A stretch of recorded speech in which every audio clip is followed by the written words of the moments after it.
I ആരാധന ട്രസ്റ്റിന്റെ നേതൃത്വത്തിൽ സാമൂഹ്യ സുരക്ഷാ കുടുംബാരോഗ്യ പദ്ധതിയുടെ ഭാഗമായി ജീവകാരുണ്യ സഹായനിധി വിതരണം MLA KN ഉണ്ണികൃഷ്ണൻ നിർവഹിച്ചു.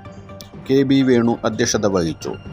Panchayat president Ramani Ajayan, DCC secretary MJ Tomy, CPI ജില്ലാ കൗൺസിൽ അംഗം EC ശിവദാസ്, BJP ജില്ലാ president advocate KS Shaiju, Deepthi Praiju, Pooyippally Thankappan, Sippy Pallippuram, Babu Vattathara, Vikraman തുടങ്ങിയവർ സംസാരിച്ചു. പള്ളിപ്പുറം ഗ്രാമപഞ്ചായത്തിൽ സാമൂഹ്യ പ്രവർത്തന രംഗത്ത് അതിൻ്റേതായ വ്യക്തിമുദ്ര പതിപ്പിക്കുകയും പ്രത്യേകമായി അടയാളപ്പെടുത്തുകയും ചെയ്തിട്ടുള്ളൊരു സാമൂഹിക സന്നദ്ധ സംഘടനയാണ്. ഇന്നിപ്പോൾ തിരഞ്ഞെടുക്കപ്പെട്ട കുറച്ചാളുകൾക്ക് പ്രത്യേകമായ സഹായങ്ങൾ നൽകുന്ന പദ്ധതിക്കാണ് നമ്മളിവിടെ തുടക്കം കുറിക്കുന്നത്. ഇതിന് പുറമെ അധ്യക്ഷൻ സൂചിപ്പിച്ചതുപോലെ കുടുംബാരോഗ്യ ക്ഷേമ പദ്ധതികൾക്ക് കൂടി തുടക്കം കുറിക്കാൻ ഈ പുതുവത്സരത്തിൽ തീരുമാനമെടുത്തത് ശ്ലാഘനീയമാണ്, അഭിനന്ദനാർഹമായിട്ടുള്ളൊരു കാര്യമാണ്. നമ്മുടെ നാട്ടിൽ നിസ്വാർത്ഥമായ സാമൂഹ്യ സേവനങ്ങൾക്ക് ഒട്ടേറെ പ്രസക്തിയുള്ള ഒരു സന്ദർഭമാണ്. എല്ലാ ആളുകൾക്കും ഇങ്ങനെ ഒരു മനസ്സുണ്ടാകണമെന്നില്ല. എല്ലാവർക്കും അങ്ങനെ ഒരു കൂട്ടായ്മയിൽ ചിലപ്പോൾ പങ്കാളിയാകണം എന്നുമില്ല. കാരണം നമ്മൾ ജീവിക്കുന്ന സമൂഹം ഒരു വർഗവിഭജിതമായ സമൂഹമാണ്. ആ വർഗവിഭജിതമായ സമൂഹം എന്ന് പറഞ്ഞാൽ വളരെ വിരലിലുണ്ടാവുന്ന ഒരു പറ്റം ആളുകളാണ് നമ്മുടെ നാടിൻ്റെ മൂലധനവും അതിൻ്റെ സാമ്പത്തിക സ്രോതസ്സും എല്ലാം കൈയടക്കി വെച്ചിട്ടുള്ളത്. അങ്ങനെ കൈയടക്കി വെച്ചിട്ടുണ്ടെങ്കിലും മഹാഭൂരിപക്ഷം വരുന്ന ആളുകൾക്ക് അതൊന്നും അനുഭവിക്കാനായിട്ടുള്ള സ്വാതന്ത്ര്യം അവർക്കില്ല. അപ്പം അതുകൊണ്ട് ഈ ഭൂമിയിലെ എല്ലാ സൗഭാഗ്യങ്ങളും വിരലിലുണ്ടാവുന്ന കുറച്ച് ആളുകൾക്ക് മാത്രം ലഭ്യമാകൂ. ശാസ്ത്രം അതിവേഗം പുരോഗമിക്കുകയാണ്. ഇന്നിപ്പോൾ നിങ്ങൾ പത്രം വായിക്കാൻ ചിലപ്പോൾ നേരം കിട്ടിയിട്ടുണ്ടാവില്ല. ഇന്നെല്ലാ പത്രത്തിലും നമ്മുടെ നാട് സൂര്യനെക്കുറിച്ചുള്ള ഗവേഷണത്തിൽ നമ്മൾ അയച്ച പേടകം അതിൻ്റെ ദൗത്യം പൂർത്തീകരിച്ച് ആ പ്രവർത്തനങ്ങൾക്ക് തുടക്കം കുറിച്ചിരിക്കുകയാണ്. 2-3 മാസങ്ങൾക്ക് മുമ്പാണ് ചന്ദ്രനെക്കുറിച്ചുള്ള നമ്മുടെ ചന്ദ്രയാൻ ദൗത്യം, 3ാമത് ദൗത്യം വിജയിക്കുകയുണ്ടായി. ഇതുപോലെ സമുദ്രത്തിൻ്റെ അടിയിലുള്ള കാര്യങ്ങളെക്കുറിച്ചുള്ള ഗവേഷണത്തിനും നമ്മുടെ നാട്ടിൽ ഒരുപാട് പണം മുടക്കി ചെയ്യുക. അപ്പോൾ നിങ്ങൾ ഇവിടെ പഠിക്കുന്ന കുട്ടികൾക്കും അല്ലാത്തവർക്കും അറിയാം, നമ്മൾ ഒരു വിവരം നമുക്ക് എടുക്കണമെങ്കിൽ മൊബൈലിൽ നമ്മളല്ലേ ഗൂഗിൾ സെർച്ച് ചെയ്ത് നമുക്ക് എല്ലാ വിവരം. അതും പോയി ഗൂഗിളിനോടും ആളുകൾ സലാം പറഞ്ഞു. ChatGPT എന്ന് പറയുന്ന ഒരു പുതിയ ആപ്പിൻ്റെ അതിൻ്റെ തന്നെ വികസിത രൂപമായ ChatGPT-4 നമുക്ക് എന്ത് വിവരങ്ങളും അതിൽ ലഭ്യമാകും. നമ്മൾ വീട്ടിൽ ബിരിയാണി വെക്കണത് എങ്ങനെയാണ് അല്ലെങ്കിൽ കറിക്കൂട്ട് എങ്ങനെയാണെന്ന് ആ ChatGPT-4നോട് ചോദിച്ചാൽ ആപ്പ് നമുക്ക് പറഞ്ഞു തരും. അതുപോലെ തന്നെ നമ്മുടെ യന്ത്രമനുഷ്യൻ്റെ കാലമാണ്.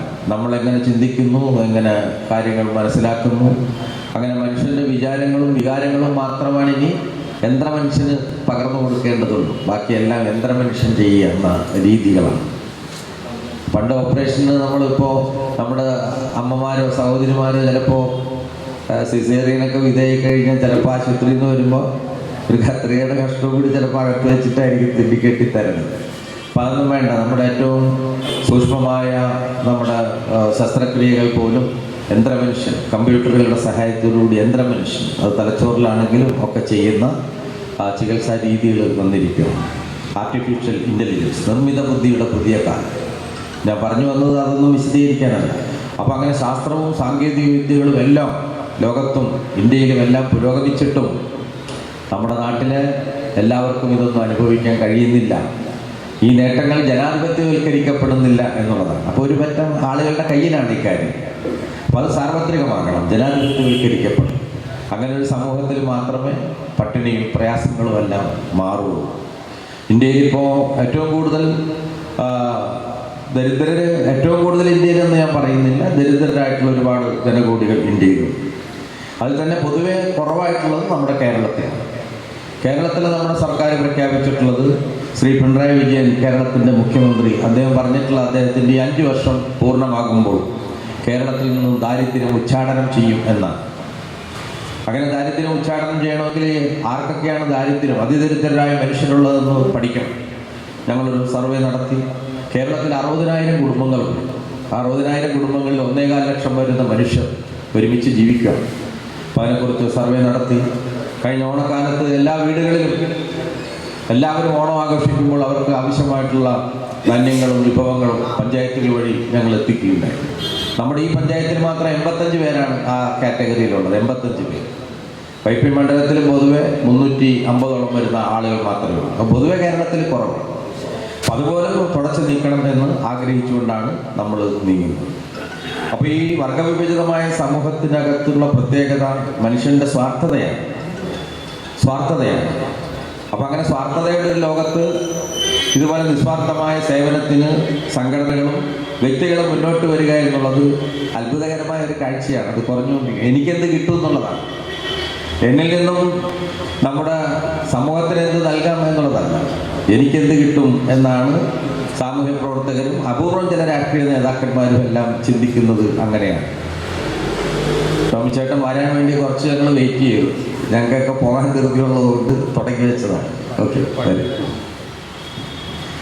അപ്പം അങ്ങനെ ചിന്തിക്കുന്ന ഒരു ലോകത്ത് ഇവിടെ വേണുവിനെ പോലുള്ള സാമൂഹ്യ പ്രവർത്തകർ ഇതുപോലെ മുൻകൈ എടുത്തത് എന്തായാലും നല്ലൊരു കാര്യമാണ്. തീർച്ചയായും നിങ്ങളുടെ സാമൂഹിക സേവന രംഗത്ത് ജീവകാരുണ്യ പ്രവർത്തനങ്ങളിലെല്ലാം എല്ലാ വിധത്തിലുമുള്ള സഹായങ്ങളും ഞാൻ വാഗ്ദാനം ചെയ്യുകയാണ്. സർക്കാരിന് തന്നെ ഒരുപാട് പദ്ധതികളുണ്ട്. ഇപ്പോൾ നമുക്കറിയാം, നമുക്കൊരു രോഗം വന്നാൽ നമുക്കെല്ലാ സൗജന്യ ചികിത്സയും നമ്മുടെ പ്രാഥമിക ആരോഗ്യ കേന്ദ്രങ്ങളിൽ, താലൂക്ക് ആശുപത്രികളിൽ, ജില്ലാ ആശുപത്രികളിൽ, മെഡിക്കൽ കോളേജുകളിൽ കോടിക്കണക്കിന് രൂപയാണ് സർക്കാർ ചെലവഴിച്ചുകൊണ്ടിരിക്കുന്നത്. എല്ലാ ആധുനികമായ സൗകര്യങ്ങളും നമുക്ക് ലഭ്യമാകാൻ നമ്മൾ ചെയ്തു പോരുന്നുണ്ട്. ഇനിയും കുറേ കാര്യങ്ങൾ ചെയ്യേണ്ടതുണ്ട്. അപ്പോൾ അങ്ങനെ ചെയ്യുമ്പോൾ ഒന്നതാണെങ്കിലും ചിലപ്പോൾ നമുക്കൊരു അത്യാപത്ത് വന്നാൽ, ഒരാൾക്ക് നെഞ്ചുവേദന വന്നു, അല്ലെങ്കിൽ വേറൊരു അസ്വസ്ഥത വന്നു, നമ്മൾ തൊട്ടടുത്ത് ചിലപ്പോൾ സ്വകാര്യ ആശുപത്രിയിലേക്ക് കൊണ്ടുപോയി തരും. അപ്പോൾ എല്ലാത്തിനും പണച്ചെലവുള്ള കാര്യങ്ങളല്ല. ഇപ്പോൾ ഹാർട്ട് ഓപ്പറേഷൻ വന്ന്, കിഡ്നി മാറ്റി വെക്കണം, ക്യാൻസർ വന്നു, അപ്പോൾ ആയിരങ്ങളല്ല ലക്ഷങ്ങളാണ് ചെലവഴിക്കേണ്ടി വരും. അപ്പോൾ അതില്ലാത്ത ആളുകൾ എന്ത് ചെയ്യും? അപ്പോൾ അവർക്കൊരു സാന്ത്വനമായി, ഒരു സ്നേഹസ്പർശമായി നമ്മുടെ സർക്കാർ നൽകുന്ന പദ്ധതിയാണ് മുഖ്യമന്ത്രിയുടെ ചികിത്സാ സഹായം. ആ സഹായം ഏതെങ്കിലും ഘട്ടത്തിൽ വാങ്ങിച്ചിട്ടുള്ള ആരെങ്കിലും എൻ്റെ മുമ്പിലുണ്ടെങ്കിൽ ഒന്ന് കൈവക്കി. മുഖ്യമന്ത്രിയുടെ ചികിത്സ. ബാക്കി ഭൂരിപക്ഷം ആളുകളും വാങ്ങാത്തവരാണ്. ചിലർക്ക് ആ പദ്ധതിയെക്കുറിച്ച് അറിയാവുന്നവരുണ്ടാകും. അതിനധികം ഫോർമാലിറ്റി ഒന്നുമില്ല. മുഖ്യമന്ത്രിക്ക് നൽകേണ്ട ഒരു വെള്ളക്കടലാസിലുള്ളൊരു അപേക്ഷ ഞാനതിൻ്റെ ഫോർമാറ്റ് ഇവിടെ നൽകിയിട്ടുണ്ട് കേട്ടോ. വേണു, മുഖ്യമന്ത്രിയുടെ ചികിത്സാ സഹായത്തിൻ്റെ കോപ്പി എടുത്ത് നിങ്ങൾക്ക് ഈ സംഘടന വഴി തന്നെ വിതരണം ചെയ്യും. അപ്പോൾ അത് പൂരിപ്പിച്ച് മലയാളത്തിലുള്ളതാണ്. മുഖ്യമന്ത്രിക്ക് കൊടുക്കാനുള്ള അപേക്ഷ. ഡോക്ടർ സർട്ടിഫൈ ചെയ്യേണ്ട നമ്മുടെ രോഗിയുടെ പേര്, ആളുടെ അസുഖം, എത്ര നാൾ ചികിത്സിക്കണം, എത്ര രൂപ ചെലവ് വരും, ഡോക്ടറൊപ്പം അദ്ദേഹത്തിൻ്റെ സീലും. ഈ 2 കടലാസ് വേണ്ടു. പിന്നെ Aadhaar card, ration card, bank passbook, ഇതിൻ്റെ ഓരോ കോപ്പി. ഈ ബാങ്ക് പാസ്ബുക്കിൻ്റെ കോപ്പി വയ്ക്കുമ്പോൾ ഇനി ബാങ്കിലെ കിടക്കുന്ന കാശിൻ്റെ കണക്ക് MLA അറിയുമെന്ന് വിചാരിച്ചത് തരാതിരിക്കുന്നത്, അത് കൊടുത്താലേ നമുക്ക് കിട്ടുള്ളൂ. അപ്പോൾ ഈ 3 രേഖകളും, പിന്നെ വരുമാന സർട്ടിഫിക്കറ്റ്, അത് അക്ഷയയിൽ ചെന്നിട്ട് നമ്മുടെ റേഷൻ കാർഡ് കാണിച്ചു കഴിഞ്ഞാൽ അപ്പം തന്നെ മെയിലിൽ നമുക്കിത് വരും. നമ്മുടെ എല്ലാ വില്ലേജ് ഓഫീസിലും ലക്ഷക്കണക്കിന് രൂപ മുടക്കി നമ്മൾ കമ്പ്യൂട്ടറും സൗകര്യങ്ങളൊക്കെ ഞാൻ ഈ മണ്ഡലത്തിൽ ചെയ്തിട്ടുണ്ട്. അപ്പോൾ ഈ 4 കടലാസുമായി ആരുടെയെങ്കിലും കൈവശം കൊടുത്ത് എൻ്റെ ഓഫീസിലെത്തിച്ചാൽ എൻ്റെ ഒരു കവറിൽ ലെറ്ററും കൂടി വെച്ച് നമ്മൾ മുഖ്യമന്ത്രിയുടെ ഓഫീസിലേക്ക് ഇവിടുന്ന് മെയിൽ ചെയ്യുകയോ അല്ലെങ്കിൽ ഞങ്ങൾ നേരിട്ട് സമർപ്പിക്കുകയോ ചെയ്യും. അവിടെ അത് രജിസ്റ്റർ ചെയ്താൽ ആ നിമിഷം വില്ലേജ് ഓഫീസിലേക്ക് അത് മെയിൽ ചെയ്യും. വില്ലേജ് ഓഫീസർക്ക് അത് വെച്ചുകൊണ്ടിരിക്കാനുള്ള അവകാശമൊന്നുമില്ല, ചോദ്യം വരും. അപ്പോൾ അയാളത് അങ്ങോട്ട് അയച്ചു കഴിഞ്ഞിട്ടുണ്ടെങ്കിൽ എന്ത് സംഭവിക്കും? അവിടുന്ന് എല്ലാ ബുധനാഴ്ചയും നമുക്ക് ആവശ്യമായിട്ടുള്ള ഈ തുക അനുവദിക്കും. അങ്ങനെ ഞാൻ ഈ തിരഞ്ഞെടുക്കപ്പെട്ടതിന് ശേഷം ഈ മെയ് മാസം വരുമ്പോൾ 3 കൊല്ലം തികയുമല്ലോ, 3.5 കോടിയിലധികം വരുന്ന തുക ഏതാണ്ട് 700-800 കുടുംബങ്ങളിലായി ഞാൻ ഇതിനകം വാങ്ങി നൽകിയിട്ടുണ്ട്.